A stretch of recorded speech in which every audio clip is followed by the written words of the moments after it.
Salut à tous, c'est Aki, on se trouve pour le 18e épisode de notre preview du Tour de France. Aujourd'hui, étape entre Vif et Courchevel, col de la Lose. Alors, étape très difficile, 3 cols catégorie. Et pour démarrer, je pense que ce qu'on va faire, c'est que vu que Vauquelin est assez loin quand même au général, il a 13 minutes 54, on va essayer de le placer dans l'échappée avec Rodriguez et Costiu. Et puis aller peut-être même avec Garcia Pierna. Alors, on va voir s'il peut partir dans l'échappée, puis essayer de le mettre devant. Si ça ne le laisse pas partir dans l'échappée, bon, tant pis.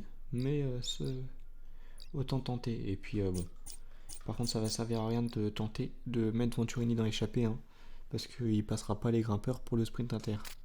Allez, on est parti.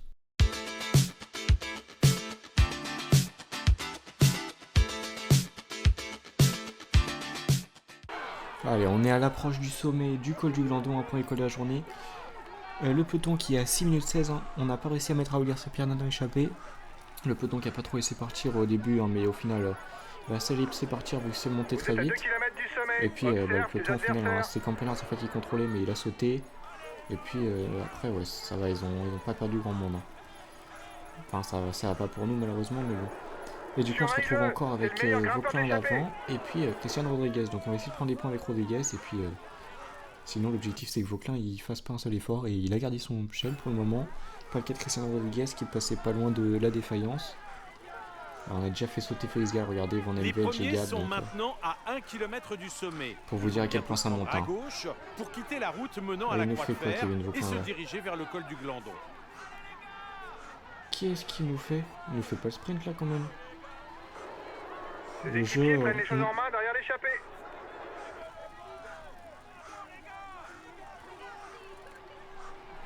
Allez, on passe juste au sommet, voilà. Hop, c'est bon, c'est passé au sommet, parfait. Et on va parler un petit peu du tour en vrai un peu plus tard. Allez, là, on va se retrouver dans le prochain grimpeur.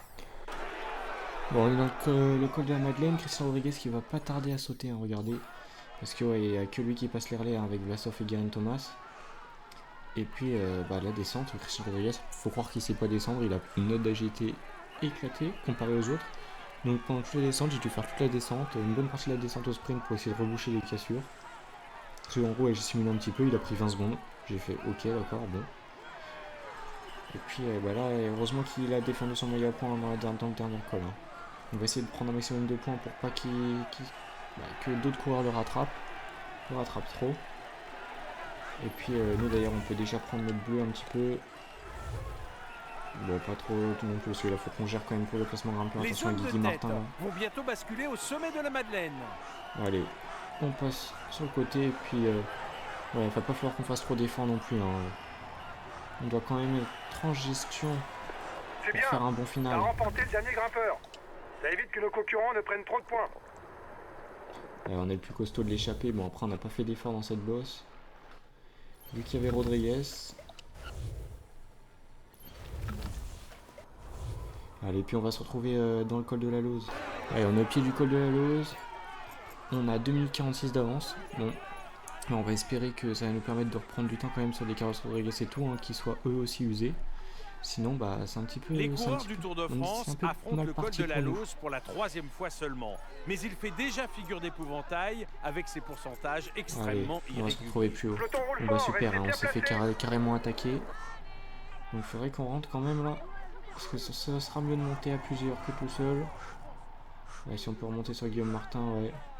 Puis aller les chercher, voilà, parfait. Bon, on s'est fait déjà reprendre par le peloton. On n'a pas essayé de chercher à suivre Yates ou Vlasov ou Geraint Thomas, ça faisait que nous attaquer. Et puis nous, on va être en gestion maintenant. Encore 10 km d'ascension pour le groupe de tête. L'objectif, ça va être de monter à notre triple. Et puis essayer de limiter la casse, là, espérer que des Carlos Rodriguez qui sont ici soient plus fatigués que nous. Puis bon, par contre, ce qui est dommage, c'est que Costiu et Rodriguez n'ont pas réussi à tenir pour nous être une toute petite aide. Et j'ai l'impression que tout le monde est un petit peu cramé dans ce groupe. C'est peut-être ce qui va nous aider. Regardez, Buitrago, c'est fini. 1 minute 30 de retard sur la tête pour le maillot jaune. Martinez un petit peu aussi. Accélération à la tête du peloton, il faut être vigilant. Pour Adam Yates, mais était déjà à l'avant. Et puis nous, on va pas suivre. On va monter à notre rythme. C'est la je sais première fois qu'on a moins d'aspect. au col de la Lose par ce versant, mais ce ne sera pas moins difficile. Et Pogacar et Rodriguez qui n'ont pas l'air si bien que ça. Regardez Pogacar qui laisse partir Vingord. Et Evenepoel, le groupe maillot jaune est maintenant à 1 minute de la tête de course. Allez, craque comme il y a 3 ans. Bon, allez, je pense que dans la vraie vie, il va pas craquer, hein, parce que il est quand même costaud, Poggi. Après, même s'ils sont Mont Ventoux, hein, Vingegaard était de mieux en mieux hein, quand même quand on regarde en montagne par rapport à Pogacar. Mais ouais, non, je vois quand même une victoire de Poggi encore aujourd'hui, au moins.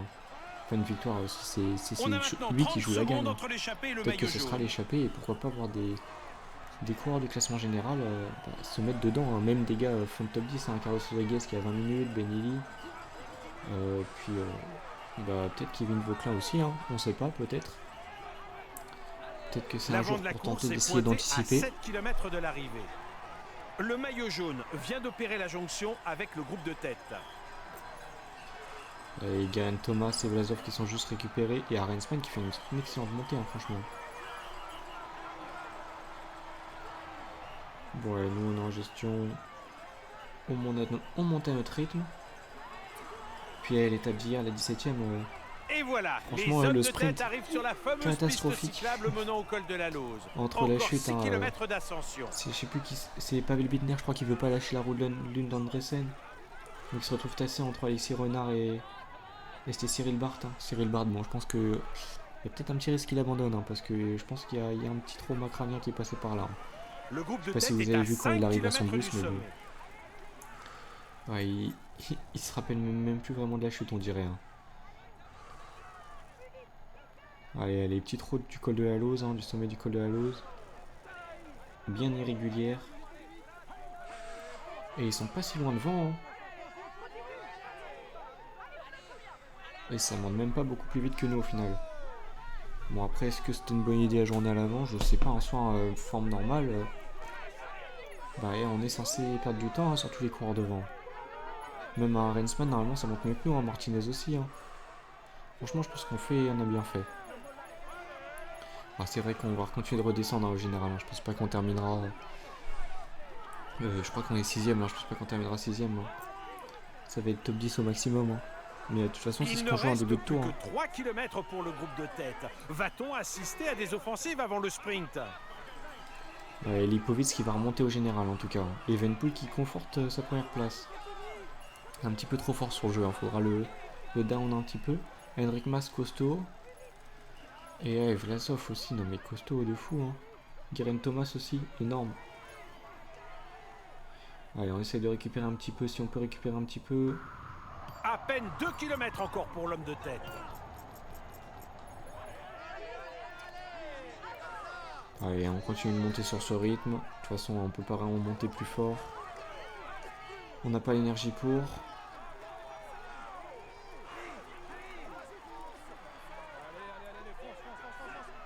Bon, allez, ça... On va quand même perdre beaucoup de temps encore aujourd'hui. Evenepoel qui est vraiment trop fort sur ce jeu. Et Pogacar qui arrive même pas à suivre le rythme d'Almeida. Et il l'attend pas Almeida. Oui, c'est impressionnant ça. Une grosse journée ça pour Pogacar. Il va falloir voir quelle forme il a, mais je pense qu'il a une très mauvaise forme. Et c'est au sprint que va se conclure cette arrivée au sommet. Pour que certains coureurs là devant, comme Jorgensen, devant Vingegaard, tiens, bravo, puissent faire des montées comme ça. Je me demande s'ils sont pas tous en super forme devant. Evenepoel qui a craqué dans le final, Roglic qui a une étape au final. Oula. La petite surprise quand même. Allez, ce que nous on peut aller chercher, c'est qui c'est Vlasov devant nous.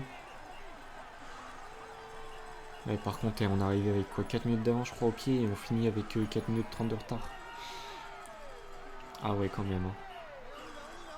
Ouais, on est à l'arrêt là. Oh, les pentes irrégulières.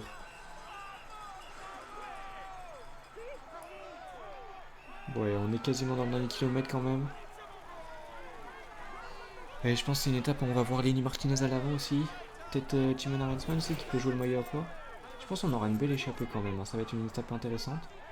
Et puis un gros duel hein, entre le peloton et l'échappée, je pense aussi.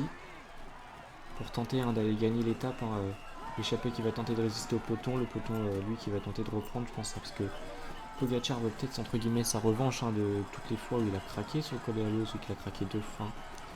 Il a pas vraiment craqué sur le premier tour qu'il gagne, mais il finit quand même derrière Roglic. Et puis la deuxième fois qu'il l'a monté, c'est là qu'il craque sur Vingegaard et qui prend quoi? Il prend 4-5 minutes, je sais plus. Et allez, nous on finit à fond. Hop. Bon, on va aller voir les résultats. Mesdames et messieurs, accueillez-le chaleureusement. Voici le vainqueur de l'étape, Vif Courchevel Col de la Lose. Primož Roglič. Bravo à lui, il a vraiment été le plus fort, il mérite amplement cette victoire de prestige. On peut dire que le tour se passe idéalement pour lui. Voici le maillot jaune de ce Tour de France.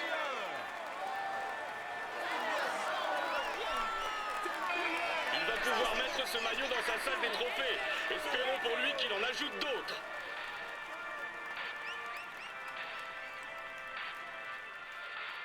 Il est en tête du classement et il va recevoir les honneurs du protocole. Voici le maillot vert de ce Tour de France.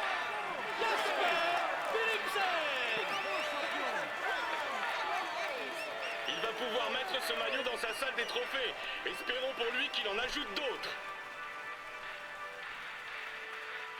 Il est en tête du classement et il va recevoir les honneurs du protocole. Voici le maillot à pois de ce Tour de France. Il va pouvoir mettre ce maillot dans sa salle des trophées. Espérons pour lui qu'il en ajoute d'autres.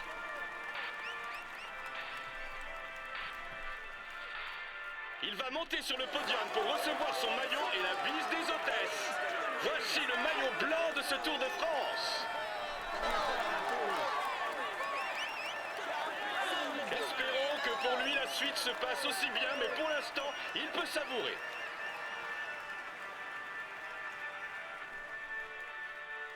Bon, on termine bien loin, 12e quand même à 6 minutes 16 de Roglic. Et puis ouais, c'est ça. Le maillot à pois, Pogačar, n'est pas négatif. mieux fait se forme. Par contre, Vingegaard, la montée qu'il fait pour la forme qu'il avait. Parce qu'il met quand même 2 minutes à Poggi alors qu'il est à peine mieux que lui. Hein. Mais ouais, Lipovic, super forme, Almeida, bonne forme. Rodriguez, par contre, va falloir m'expliquer. Evenepoel aussi. Et puis Roglic, Jorgensen en super forme. Bon, et puis regardez sur le côté. Venturini, il est en réalité, bon là il est malade. On vient de voir ça, mais il était à la limite des délais. Lebert et Capiot étaient hors délai. Quand sur la fin du truc, ils étaient hors délai. Mais ils sont sauvés juste parce qu'il ne peut pas y avoir plus de 10 hors délai, vous savez, par étape. Donc Kokar, Janière, Aller, Groenewegen, Benjamin Thomas, Higuita qui a abandonné, Lienard, Markel, Mayhofer, Flynn et Bittner sont hors délai. Bon, Bittner est tombé en plus. Mais vous pouvez dire que Renard, Bart, Scottson, Leandresen, Bos, Debus, Poivin, Boll, Fedorov, Rex, Touzé, Tennyson, Aski, Van Dijk, Brett, Capiot, Russo, Lebert étaient hors délai à minima. Peut-être même normalement Gachignard, Durbridge, Pitti, parce que c'était à 1h02 à peu près le délai. Enfin, c'est pas juste quand c'est passé à 1h un peu plus au-dessus. Dainese, Warren Skoll, Merlier, Ballerini, Ackermann. Et après, je pense que c'est bon pour le reste. Donc ouais, il y aurait pu avoir mais énormément de coureurs hors délai, hein. Heureusement qu'il y a cette limite. Au niveau du classement, du coup, le classement général, on tombe 8ème, on perd une place. Jorgensen qui remonte 2 places, Almeida et Lipovic qui reprennent une place, et Martinez qui en perd 3, Rodriguez au final qui reste quand même bien placé. Bon, nous on est 8ème, 20 minutes. Oh, ça va être chaud, hein, parce que ouais, Almeida qui va revenir, Lipovic, mais Martinez on a plus beaucoup de marge, hein, que 3,37. Ce qui est le Mosé aussi, bon après je crois qu'on a fait des meilleures montées qu'eux ou à peu près similaires. Mais ouais, des Geraint Thomas ou Arensman, ça rentre aussi un peu. Bon, après, ils sont un peu loin, mais bon. Il va falloir faire attention. Classement du meilleur grimpeur, on est plutôt large, hein, avec Christian Rodriguez. Vauclin qui remonte un petit peu. Au niveau du classement par points, on reste 3ème, ça c'est bien. Bon, attention à Evenepoel et Pogačar. Hein. Classement des jeunes, 3ème aussi, hein, mais là, ouais, ça va jouer avec Lipovic. Puis Martinez, ouais, bon, je pense que le top 5 du classement des jeunes, on l'a, mais ça va être compliqué de garder le podium. Il va falloir se battre, et puis la combativité, hein, forcément, qu'on garde. Kostyo a fait quelques kilomètres à l'avant encore aujourd'hui, hein, mais de toute façon c'est compliqué de faire beaucoup de kilomètres à l'avant, donc bon. Ouais, Benini pour vous dire, il était à l'avant, on l'a pas vu, donc bon. Alors que c'est quand même pas un gars mauvais, donc ouais. Ouais, il y a peut-être. Bon, on va espérer aussi d'avoir des bonnes chances avec des bonnes formes avec Kevin, parce que là, bon, c'est un petit peu compliqué, hein, depuis après les Pyrénées. On n'a pas vraiment beaucoup de forme, hein, depuis la fin des Pyrénées, bon. En tout cas, moi, ce que je vous propose, c'est qu'on se retrouve demain pour la prochaine preview du Tour de France. D'ici là, portez-vous bien, c'était OK. Bye.